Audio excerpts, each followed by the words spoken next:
Matthew continues, but he answered and said to him, because it's just one, that told him, who is my mother and who are my brethren? So he answered and said to him. Mark says, he answered them, saying, who is my mother and my brethren? So, and he answered.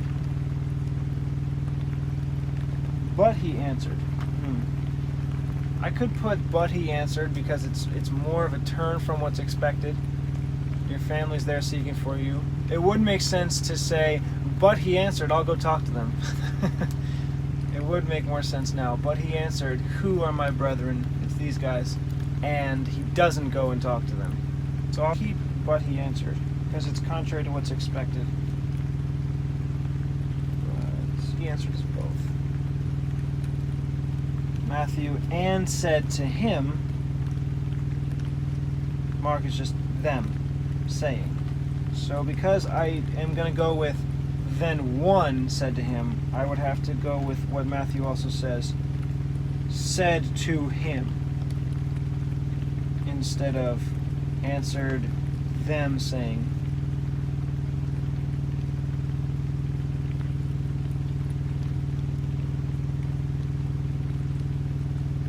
I could put he answered to him saying, but and said flows better, so only from Matthew, and said to him. Oh wait, there's more. That told him. Mark just says saying. Said to him that told him. Him that told him. It's capital him at the end, so you know it's Jesus if you're reading it.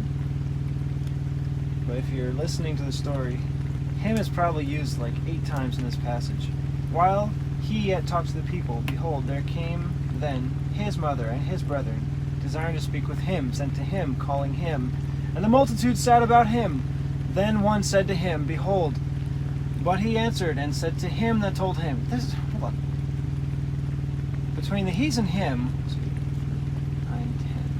10 he's and him, referring to Jesus and to this other person. That's annoying. I think to get rid of some of these hymns, I could add the name Jesus, but that's not part of the original. I'm just going to leave it. I already got rid of stand outside, seek for you, just so that it's fresh. Said to him that told him, who is my mother and who are my brethren? Who is my mother or my brethren? Who is my mother and who are my brethren? I'm going to put it in the style of Matthew. And who are my brethren, instead of just or my brethren. That's how it's said in Mark. But who is my mother is both.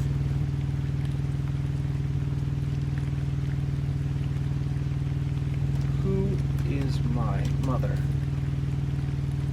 The question mark is only in Matthew because it continues on without a question mark in Mark. And who are my brethren?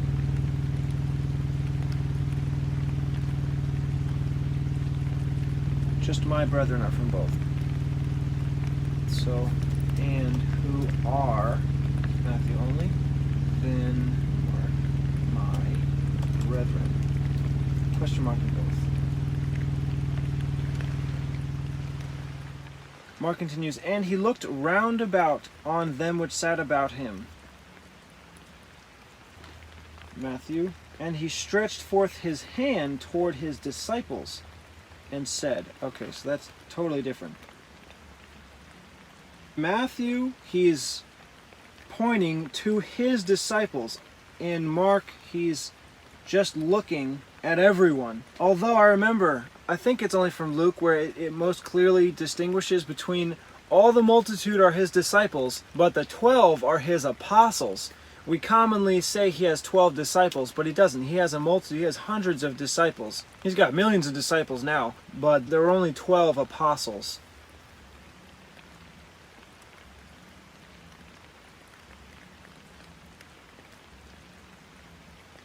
I can put them both. So I could say he looked round about on them which sat about him, and stretched forth his hand toward his disciples. Wait, maybe I could mix that otherwise. And he looked round about and stretched forth his hand toward his disciples which sat about him. Round about. He looked round about on them which sat about him. I want to make it clear that his disciples are all the people, not just the 12. He stretched forth his hand and he looked round about. Now, I have to say he looked round about and then stretched forth his hand. Looked round about and he stretched forth his hand toward, round about, on them. Yeah, I have to put it where it seems like he's talking about two different people. And he looked round about on them which sat about him, and he stretched forth his hand toward his disciples. I don't know if I could put it any other way. I might be able to say, he looked round about on them, and he stretched forth his hand toward his disciples which sat about him. I could do that. His disciples which sat about him. But that's still mitigating the size of the people he's talking about. Because those who sat about him, that could be the close people about him, or a huge group of people about him. And if I say, he stretched forth his hands to his disciples who sat about him, it might just seem like he's saying these 12 right here. But I think that's the best way to put these two together. It sounds the cleanest, so that's what I'll say. And he looked round about on them. Mark only. And he looked round about on them, now Matthew only, and stretched forth his hand toward his disciples. Now back to Mark, which sat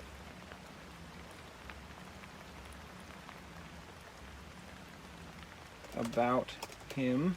Man, that's got to be like 12 hymns by now. Which sat about him and said is both.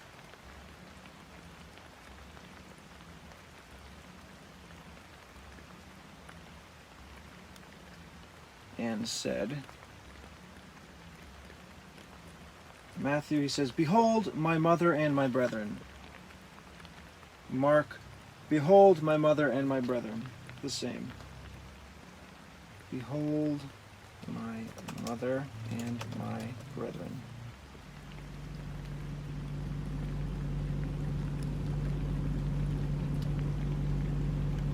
But he answered and said to him that told him, well, okay, now I have the option. I can get rid of him that told him. What does Luke say? Him that told him, no, desiring to see you. And he answered and said to them, And he answered and said, you know, maybe I could just cut out who he's talking to. Since, according to Luke, it was just told him, maybe I could just leave it, but he answered and said, who is my mother, and who are my brethren? It would be cutting out a few words. You know, with all these crazy issues about pronouns and transgenderism and people demanding that you speak the right pronoun, I remember hearing someone say that if you are going to be gender neutral or something like that, that you could say they, them, even if you're talking to one person. And it's kind of awkward, but it might work.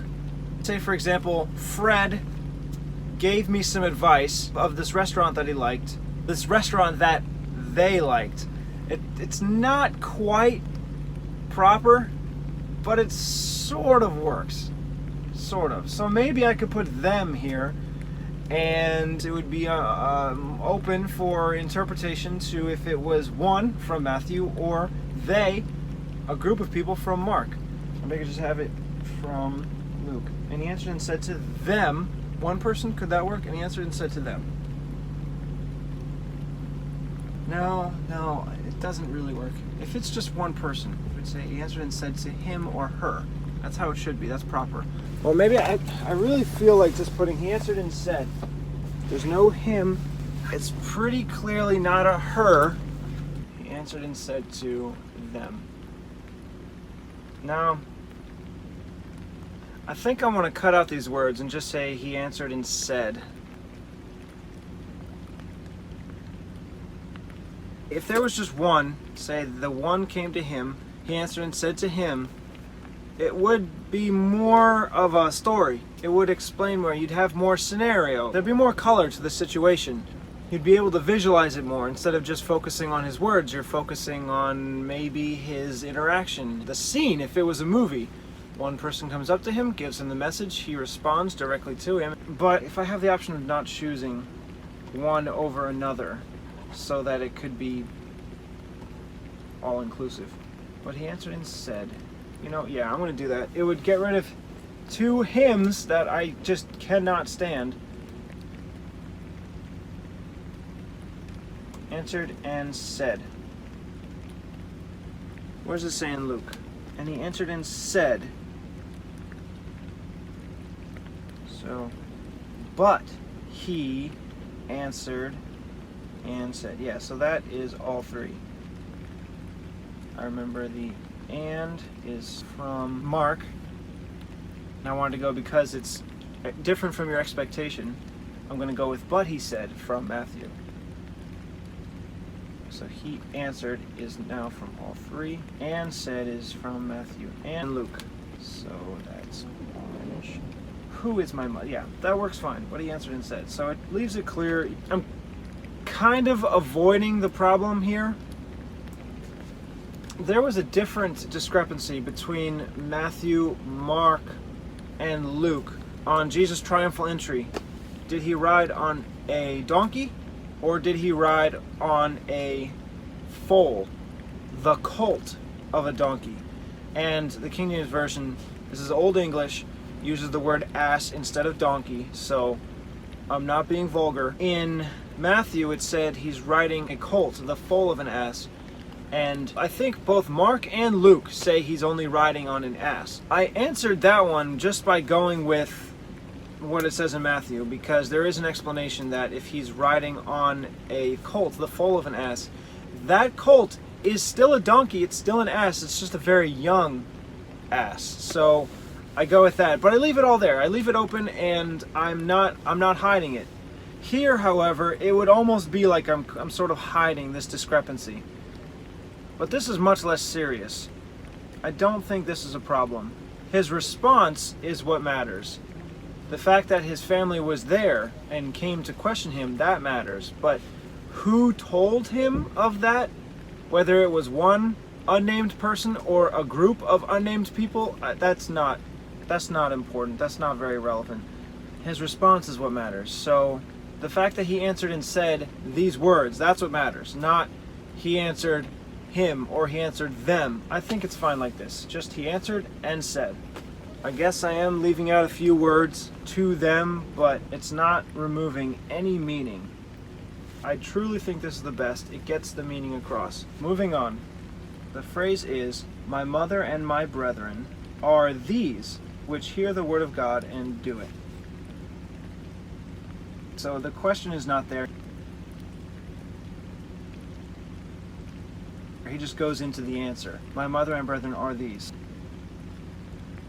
So I could put that later. When he says both in Matthew and Mark, behold my mother and my brethren. Oh, maybe I could put are these in here as well. Behold, my mother and my brethren are these. Yeah, that works fine. So, my mother and my brethren. Yep, that's all there. My mother and my brethren. All three. And now I can just put in here the extra words from Luke are these.